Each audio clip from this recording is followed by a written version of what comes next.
আসসালামু আলাইকুম প্রিয় দেশবাসীগণ। আজকে একটা গুরুত্বপূর্ণ টপিক নিয়ে আপনার সামনে এসেছি। আমি উপদেষ্টা আসিফ মাহমুদুল্লাহ বিষয়ে কিছু মতামত দিলাম।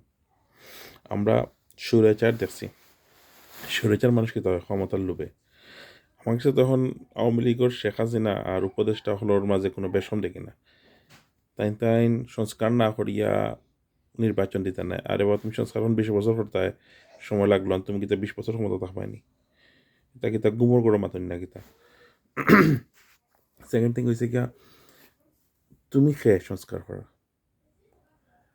এখন তো তোমার কাছে লাগে না তোমার ওয়ার্ডগুলা, মিস্টার আসিফ মাহমুদ, তোমার ওয়ার্ডগুলা, তোমার যে ভাষাগুলা যে ব্যবহার করা, এগুলা কোনো ছাত্র জনতার ভাষা হইতে পারে না।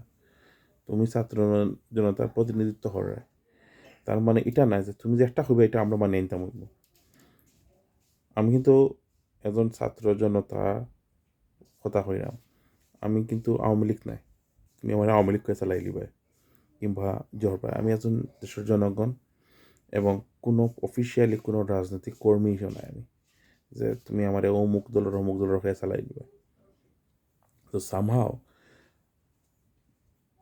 তোমার যে এখন অধঃপতন হয়েছে, যদি বারোইয়াও স্বৈরাচার হইবার আগে তোমার যে বাসাগুলো, এগুলো তো স্বৈরাচারের বাসা। তোমার কাছে শেখ হাসিনা আর তোমার মাঝে কোনো বেশম আমরা দেখলাম না। আপনি তো জনগণের ম্যান্ডেট নেই, কোনো এরিয়ার কমিশনার আসলাইনি, কোনো এরিয়ার মেম্বার আসলাইনি, ডাকসুর বিপি আসলাইনি, কোনো একটা নির্বাচন করছো নি যে তুমি জনগণের ম্যান্ডেট হইছো। তুমি যদি জনগণের ম্যান্ডেট নাও, তুমি তোমার এই ধরনের কথা হওয়া ঠিক নেই। একটা ক্লান্তিকারী মুহূর্ত, একটা যে সময় স্বৈরাচারের পতন হয়, এতটুকু তোমার আন্দোলনের সম্মান দেখাইয়া তোমার আমরা এই পজিশনও তোমার দেওয়া হয়েছে। তার মানে এটা না যে তুমি কেন্দ্রে এই পজিশনের অপমূল্যায়ন করতে স্বৈরাচার বনে যেতে ক্ষমতার অত লোভ, তাহলে শেখ হাসিনায় দোষ কিতা আছিল। ক্ষমতার যদি তোমার অত লোভ এখন হয়, শেখ হাসিনা কিন্তু আমি দোষ দেখি না।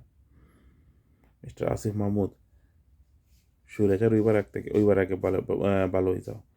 আর নয়, তোমারও দেশ থেকে বাড়িয়া যাওয়া সময়ের ব্যাপার। টুকাই ব্যাপারে কোন দেশ হয়ে স্থায়ী হইতে মনে রাখিও, বাংলাদেশ বাদে সব দেশ আমেরিকা তোমার লাগে ওয়েট করে, শান্তি হইতে নেই গিয়া। সো রিকোয়েস্ট করবো, আর তোমার ভাষাগুলা, ওয়ার্ডগুলা এবং তোমার প্রত্যেকটা বক্তৃতা যেন মার্জিত হয় এবং এগুলা ওয়ার্ড স্টপ করো। নির্বাচনমুখীও, নির্বাচনের লাগি রেডিও। জনগণের যদি অতও একবারে তোমার জো থাকে, আমি তোমারে উপদেশ দেবো। তুমি আমার জুনিয়র হইবে, অনেক জুনিয়র হইবে। তোমার আমি একটা উপদেশ দেবো, তোমার নিজ এরিয়ায় যাও, কোনো একটা ইলেকশন করো এবং ইলেকশন করিয়া তুমিও যদি এত জনপ্রিয় এরিয়া থেকে তুমি স্বতন্ত্র প্রার্থী হইয়া তুমি ইলেকশন করো, এখন দলের আন্ডারে হইয়া গিয়া তুমি নির্বাচন করো, নির্বাচন করিয়াও পদত্যাগ করো। এখন পদত্যাগ করে নির্বাচন হলেই রেডিও, জনগণের ম্যান্ডেট নিয়েও, তখন তোমার সবাই রেসপেক্ট করবো এবং এভরি সিঙ্গেল ওয়ার্ড তোমার যে করবো। আমরা ভোট চাই, আমরা নির্বাচন চাই। আমরা অত বছর ভোট দিতে পারছি না, আমরা নির্বাচন দিতে পারছি না। এই আন্দোলনের পিছিয়ে তোমারও যেন অবদান আছিল, সকলেরও অবদান আছিল, ছাত্র জনতার সম্পূর্ণ সবার অবদান আছিল। প্রত্যেকটা কথা যে তোমার ওয়ার্ডগুলো যে ছাত্র জনতার ওয়ার্ড হইব এমন কোনো কথা নাই।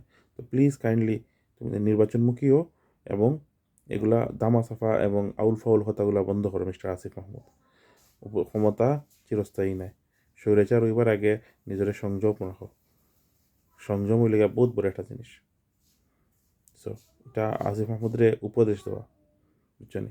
এজ এ বড় ভাই হিসাবে একটা উপদেশ দিয়ে দিলাম, কারণ তুমি তো আমরা অনেক জুনিয়র, এখনও রাজনীতি ফিল্ডও আসো, পড়ালেখা করছো। আমরাও কিন্তু আসমান থেকে উড়িয়ে আইছি না। বালা থাকো।